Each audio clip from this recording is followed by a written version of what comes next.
Hi అండి, మన ముందు వీడియో ఆలూ ఫ్రై కదండి.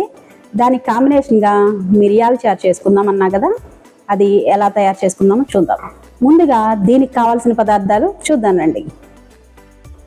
చూడండి, నేను 3 నాటు టమాటాలు చక్కగా మంచివి బాగా పండు టమాటాలు చిన్న చిన్న ముక్కలు కట్ చేసుకొని పెట్టుకున్నానండి. దీనికి సరిపడా సాల్టు, చింతపండు రసం తీసి పెట్టుకున్నాను, తిరగమాతకి మినపగుళ్ళు, ఆవాలు, చూడండి జీలకర్ర. ఇది దీంట్లోకి మసాలా అండి. జీలకర్ర, మిరియాలు, వెల్లుల్లి ఈ 3 కలిసి కచ్చాబచ్చాగా పేస్ట్ చేసి పెట్టుకున్నాను. కొద్దిగా రసం పౌడరు, కొత్తిమీరకు, చూడండి ఎండుమిర్చి, కరివేపాకు, పసుపు. ఇప్పుడు ఎలా తయారు చేసుకుందామో చూద్దాం. చూడండి టమాటా ముక్కలు ఉన్నాయి కదా, దీంట్లో ముందుగా కొద్దిగా సాల్ట్ వేసుకొని చూడండి ఇట్లా నలిపేసుకుందామండి. ఇట్లా నలుపుకోవటం వల్ల ముక్క అనేది చక్కగా తొందరగా మెత్తబడిపోతుంది. ఈ టమాటాలు చూడండి గట్టిగా ఉండిపోతున్నాయి, ముక్కలు చారులో ఉడకక అట్లాగే ఉండి పిల్లలు కూడా తినకుండా చారు కానీ పప్పులో కానీ బయటపడేస్తూ ఉంటారు. టమాటా పప్పులో పిల్లలకి టమాటాలు కనిపించకూడదు చూడండి, అందుకని చెప్పనని మనం కూడా తెలివిగా ఉండాలి కదా. ఇట్లా నలిపేసేసామనుకోండి చచ్చినట్టు తింటారు పిల్లలు. చిన్న చిన్న ట్రిక్స్ పాటిస్తే పిల్లలకు కూడా చక్కగా అన్నీ తింటారు. చూడండి ఇట్లా నలిపేసుకొని పక్కన పెట్టేసుకుందాం. దీన్ని స్టవ్ మీద బాండి పెట్టేసుకొని చూడండి స్టవ్ వెలిగించుకొని దీంట్లోకి కొద్దిగా ఆయిల్ వేసుకుందామండి. కొద్దిగా ఆయిల్ వేసేసుకుందాము.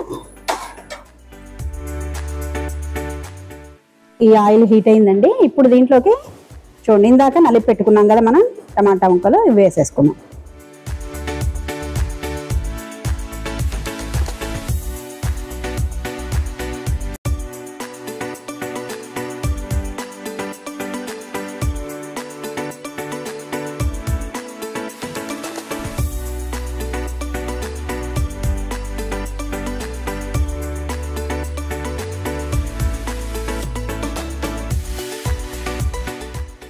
చూడండి టమాటా అంతా చక్కగా మగ్గింది.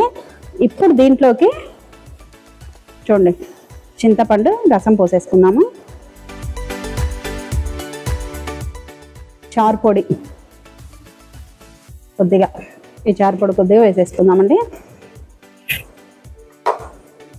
ఇందాక మనం టమాటాల్లో కొద్దిగా సాల్ట్ వేసుకుందాం కదండి, ఇంకా కొద్దిగా వేసుకుందాం.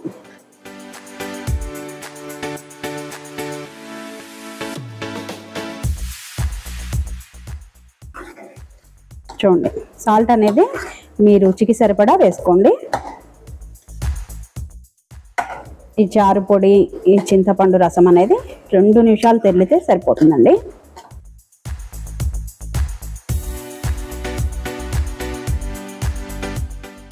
దీంట్లోకి కొద్దిగా పసుపు వేసుకుందాం.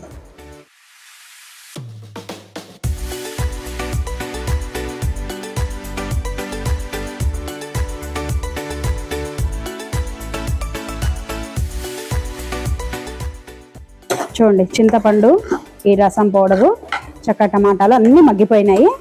ఇప్పుడు దీంట్లోకి మనం కొద్దిగా వాటర్ పోసుకుందాం.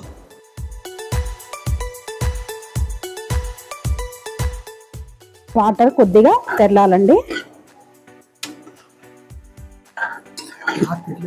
ఈ తెరలేలోపు మనము దీంట్లోకి చక్కగా మంచిగా గుమగుమలాడే తిరగమాత వేసుకుందాం. చూడండి కొద్దిగా ఆయిల్ వేసుకొని, ఈ ఆయిల్ కొద్దిగా వేడవ్వాలండి.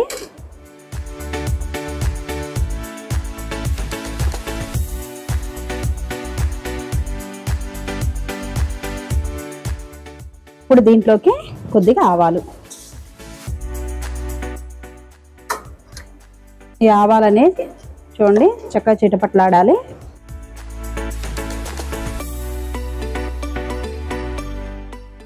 ఇప్పుడు కొద్దిగా జీలకర్ర,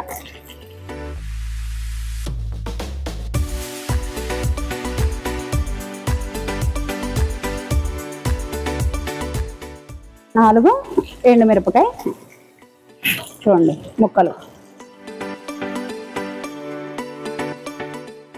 దీంట్లోకి తిరగమాతకి చక్కగా ఇది సరిపోతుందండి.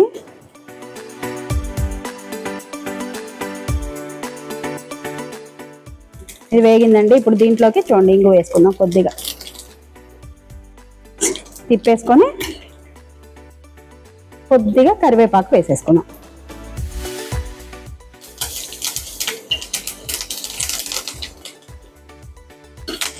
ఇది పక్కన పెట్టేసుకుందాం. ఇట్లాగే ఉంచేసుకుందామండి. చూడండి చారు తెల్లిపోయింది కదా. నేను ముందుగా చెప్పాను కదా, చూడండి జీలకర్ర, మిరియాలు, చక్కగా వెల్లుల్లి ఇవి కచ్చాబచ్చాగా దంచుకొని ఇది దీంట్లో వేసేసుకున్నాం. ఇది ఎక్కువసేపు తెల్లక్కర్లేదండి. ఎక్కువసేపు తెల్లితే ఈ మిరియాల ఘాటు అనేది పోతుంది. చూడండి కొత్తిమీర వేసేసుకున్నాం. వేసుకొని ఇప్పుడు స్టవ్ ఆఫ్ చేసుకుందామండి. ఈ స్టవ్ ఆఫ్ చేసుకొని చూడండి ఈ తిరగమాత ఉన్నది కదా, ఈ తిరగమాత దీంట్లో వేసేసుకున్నాం.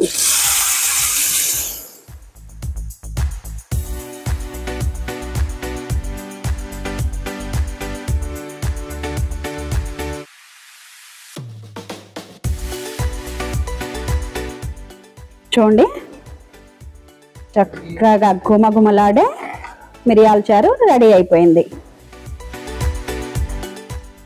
మీరు కూడా ఇలాగే ట్రై చేయండి.